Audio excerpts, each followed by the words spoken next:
Okay, recording.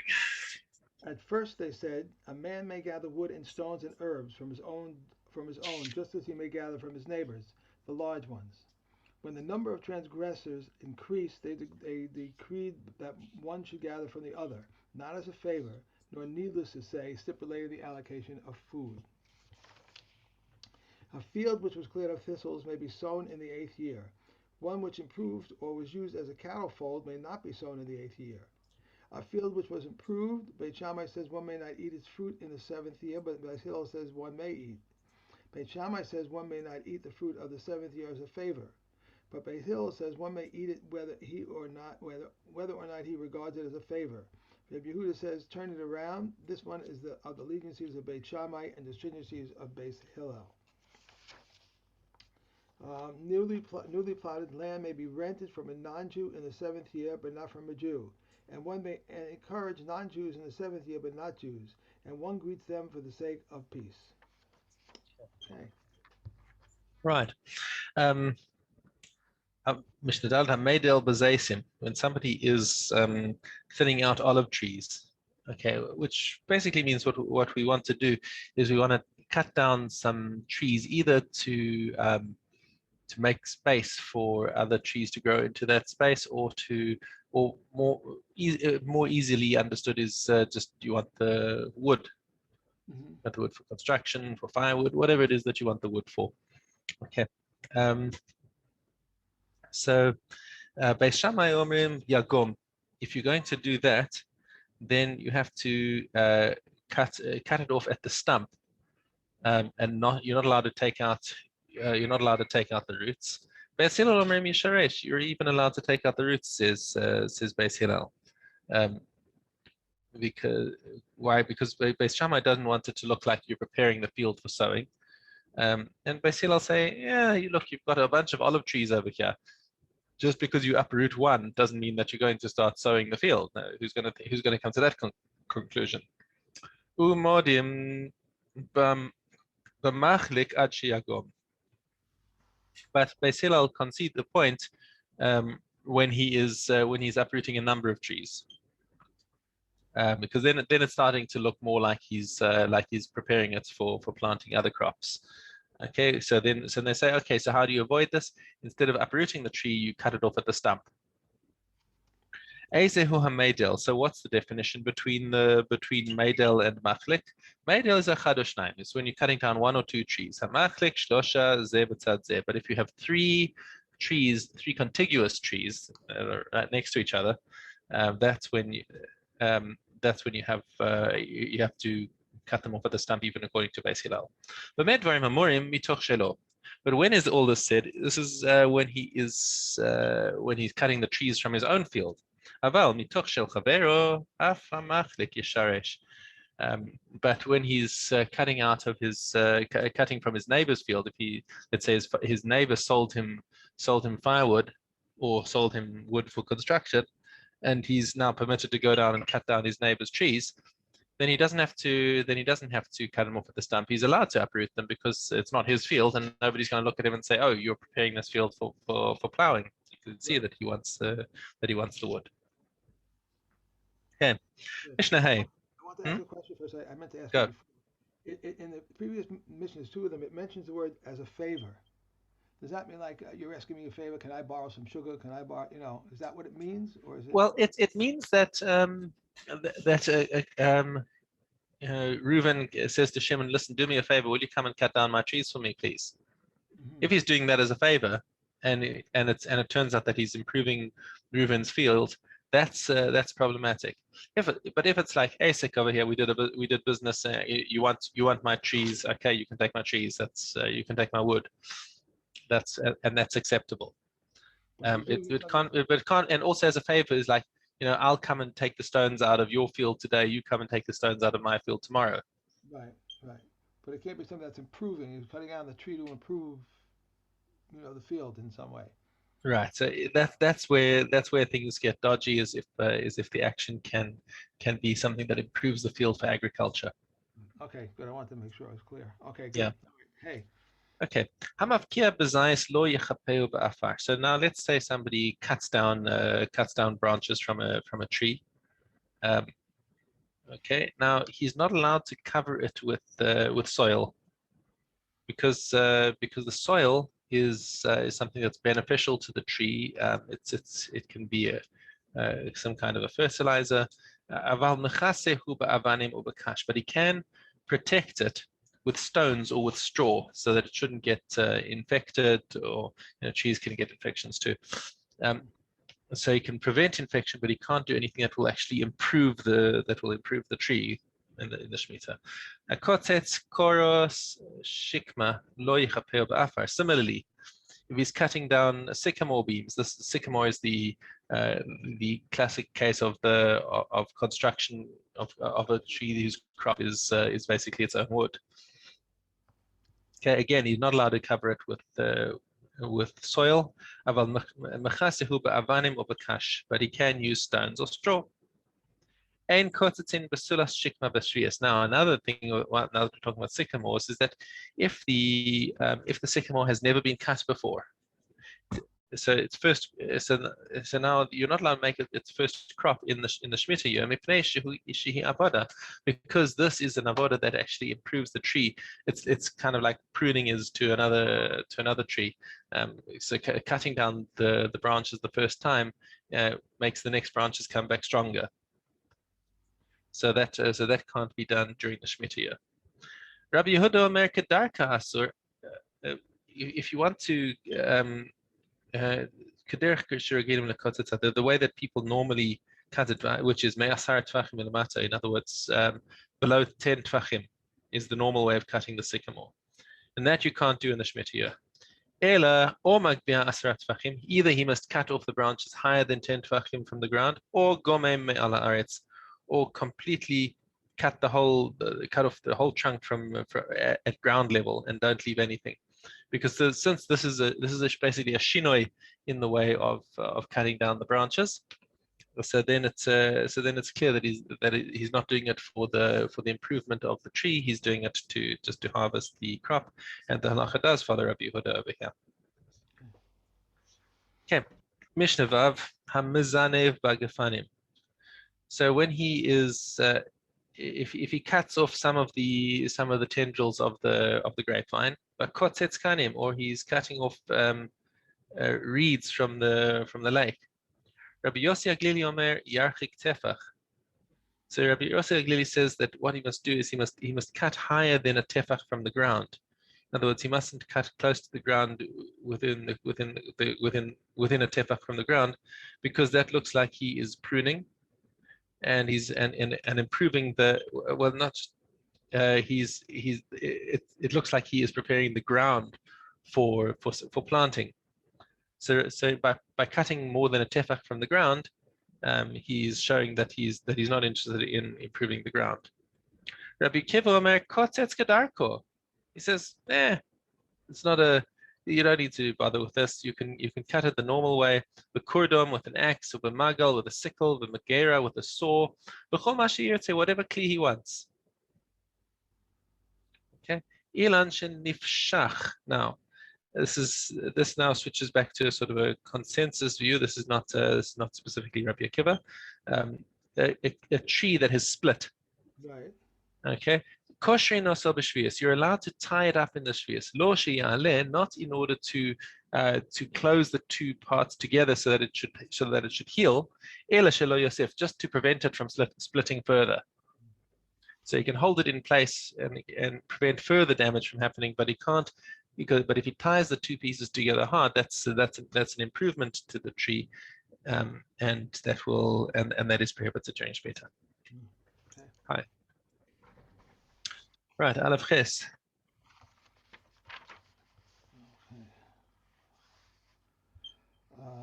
Sorry, okay. Until when are they considered saplings? Elazar ben Azariah says, until they become permitted. Rabbi Yeshua says until they are 7 years old. The Rabbi Akiva says as long as they are called thus. If a tree was cut down and produced fresh shoots, if 1 handbreadth or less, it is accounted as sapling. If more than a handbreadth, it is accounted as a tree. So that's Reb Shimon. Until when may a white field be plowed in the 6th year? Until the moisture has dried up, as long as people plow to plant cucumbers in gourds. Reb Shimon says you should put the law for each man This into his this has put you have put the law. as long as people plow to plant cubers and gourds. As Reb Shimon says, you put the law for each man into his own hand, rather in a white field until Pesach and in an orchard until Shavuot. One may manure and hoe cucumber and gourd fields until Rosh Hashanah. Likewise, irrigate fields. One may cut off floors, strip off leaves, cover up dirt, or fumigate until Rosh Hashanah. And Reb Shimon says one may even remove a leaf from a grape cluster in the in Sheviis. Okay. Am Now, I? by the way, I couldn't remember on because there are other times that you can't do it. On Kolamoed, are you allowed to plant crops? I mean, not crops. I mean, flowers or trees. Cut them. You're No. not I mean, we have that in Moed Katan. right, We'll learn about all the halachas of Chol Hamoed, and it's very similar to Shemitah. right, That you could do something that's a davar ha'aved. If the plant is going to die if you don't water it, then you water it. right. But I know I'd like if you want to go to a nursery and get plants and plant them. I don't think you could do that. It's similar to, I think it's similar to Again, if you can't plant them on Chol Hamoed, you can't buy them on Chol Hamoed either. right. So I was thinking, when else can't we do that? We don't do it during During the 3 week, well, I think during the 3 weeks you may not be allowed to plant fruit trees. I think so. Any even trees or any kind of plants or flowers or anything like that. I don't think you could do. Yeah, anything that's for pleasure. Yeah, That's what I was thinking of. But meanwhile, Column is supposed to be pleasurable. So it's yeah. you know. Anyway, okay, Demai. Okay, Demai. Uh, if a laborer does not trust the employer, he takes one dried fig and declares, "This and 9 after it are rendered Misa for the 90 that I eat. This is rendered Truma Misa for them, and the last is Misa Sheni, and is redeemed with money." If he saves one dried fig, Reb Shimon Gamil says, let him not save because it reduces his work for the employer. Reb Yossi says, let him not save because it is a condition stipulated by the court. If one buys wine among Kuthins, he declares 2 logs which I shall separate are Truma and 10 Meiser and 9 Meiser Sheni. He redeems and drinks. One had several figs in his house, and he was in the house of study in the field. He says, 2 figs will which I separate are Truma and 10 Meiser Rishon and 9 Meiser Sheni. If they were Demai, he declares, what shall I separate tomorrow is Meiser, and adjoining it, the rest of it is Meiser. Um, that which I rendered Misa is reduced to rendered Truma Misa for it, and Misa Sheni in the north or in the south of it, and it is redeemed with money. Okay. Okay. All right. Let's see. We're almost finished here. Okay. Right. Zavim. Right. Yeah. Six. We after now we finished. We're finishing over here, so we're going to go to where are we? After the Mai is Kilayim. Seems like we were just there. Okay. All right. If together a Zav and a Tahoe person close a door or open a door, Tuma is transmitted. But the Kakaman say only when one closes the door and the one opens it, it will be Tuma that be transmitted. If one raises the other from a pit, either way, Tuma is transmitted. But Rabbi Huda says only when the Tahoe person raises the Sav and will Tuma be transmitted. If together they twist ropes, Tuma is transmitted, but the Kakaman say only when one pulls this way and the other pulls that way will Tuma be transmitted. If together they weave, whether they do so standing or sitting, or if together they grind, grain trans is transmitted. Reb Shimon rules all of these tahor except when they grind together with a hand grinder. If together they shall unload a donkey or load a donkey, when the road is heavy, they become tameh. When the road is light, they remain tahor. However, in all cases, they remain tahor with regard to the status of common people. They are only redeemed tameh with regard to their permissibility to eat truma. So the whole thing over here is that because anywhere where the Tame person either bears the weight of the Tahor or puts his own weight on the Tahor person, either way, he's going to transmit his Tumah. Right. Okay. If a Zav or Taha person sat together in a large boat, and which boat is considered a large boat? Rabbi Yehuda says any boat that cannot be swayed by a man, or if they sat together on a board or a bench or the a support beam of a bed or a pole that was not steady, or they climbed up a strong tree or a strong branch or a Tyrian, ladder, right? Right? Tyrian? Tyrian ladder, yes. Ladder, or an Egyptian ladder that is anchored with a nail, or if they went together onto a ramp, a beam, or a door that is secured with plaster, only if even if only from one side. In all these cases, they remain tahor. If the tahor person strikes the tamei zav, he remains tahor. However, if the tamei zav strikes the tahor person becomes tamei. For if the tahor person would pull away, the tamei zav would fall down. Rabbi Yeshua says even if a nida sat together on a tahor with a tahor woman on a bed, the cap on her head contracts medjus tuma. If the nida sat on a boat, utensils that are on top of the mast of the boat contract medjus tuma. If the nida carries a tub full of clothing and it is heavy, the articles of clothing are rendered tamei. If it is light, they remain tahor. If a zav struck a blow on a balcony and caused a loaf of truma bread to fall, the loaf remains tahor. If the zav struck That's a it. blow, We've done 3.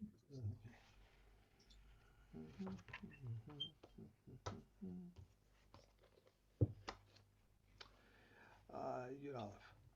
There are 3 water skins and 3 shepherd's pouches. Those that contain the prescribed amount are susceptible to becoming tamei with midras tuma. Those that cannot contain the prescribed amount are susceptible to becoming tamei with corpse tuma, and those made of fish skin are tahor from any form of tuma. They are 3 animal hides: a hide designated for use as a rug, a designated for use as the susceptible to becoming tamei with midras tuma. A hide used as a wrapping for utensils susceptible to becoming tamei with corpse tuma, and a hide intended for use as straps or sandals is tahor from any form of tuma. There are 3 sheets: a sheet that is designed for lying on is susceptible to becoming tamei with midras tuma. A sheet that is designated for use as a curtain is susceptible to becoming tamei with corpse tuma, and a sheet that all pictures is tamei from any form of tuma. Okay. There are 3. That's it.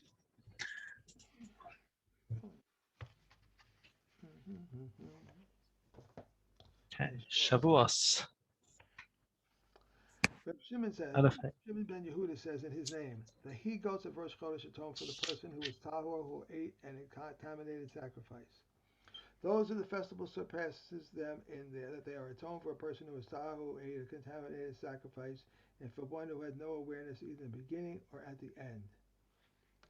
Those of Yom Kippur surpass them in that they atone for a person who was tahor, who ate a contaminated sacrifice, and one who had no awareness either in the beginning or in the end, and for one who had no awareness in the beginning but had awareness at the end.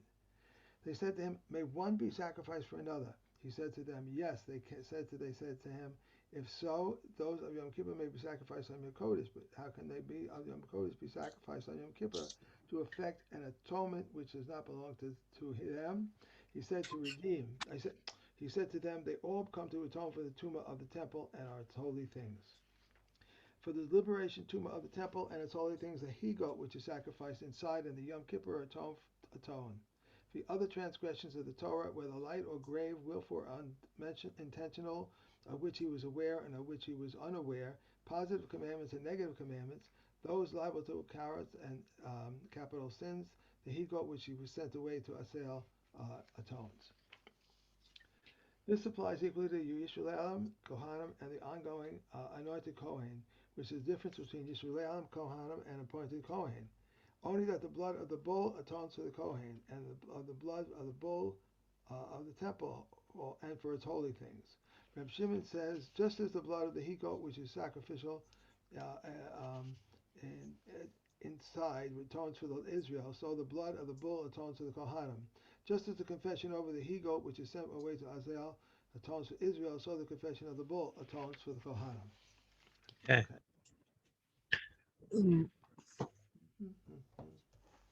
Rosh Hashanah. Rosh Hashanah. Aleph Ches. The following are eligible as witnesses: a dice player, usurers, patron flyers, dealers in seventh-year produce, and slaves. This is the rule. Any testimony for which a woman is ineligible, they too are ineligible for it. If a person saw the new moon but cannot walk, they may bring him food, and even on a bed. And if an ambush awaits them, they may arm themselves with sticks, and if it was a distant journey, they may take food in their hands, since a journey of a night and a day may desecrate the Shabbos. And go forth to render a testimony about which the new moon, or as it is said, those that are appointed times of Hashem, which you shall declare in the fixed time. And if they do not know him, they send him another pair of witnesses with him to testify about him. Originally, they accepted testimony about the new moon from anyone, but they had heretics did they enacted that they should not accept testimony except from known people.